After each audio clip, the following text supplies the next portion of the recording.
Hey, it's me V here with Drive and Thrive, where we're hauling freight across the 48. Alright, so I'm busting out another article here because this to me is absolutely hilarious, only because of the fact that recently, I think it was like this either past year or last year,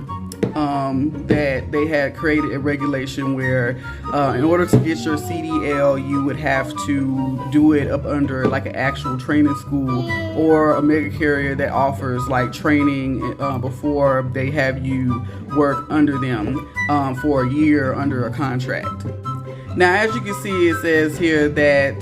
this guy had a trainer had handed out fraudulent CDLs, and he did this, and he only charged $1,000, and which is pretty cheap because if I went to a CDL training school, they would easily charge me from could be $3,000 to like $5,000, $6,000, $7,000. Maybe, and I've even seen it at the highest about $10,000 in order to get a CDL. But of course, that could be other trainings like securement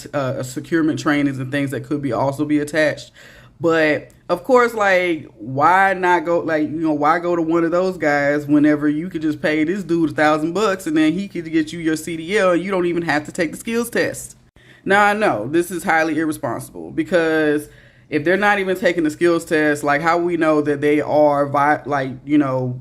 good drivers? Because that could be very dangerous if we're just, people are out here just paying this dude $1,000 and they're able to just hit the road with, a CDL license, and, nobody knows that this guy just,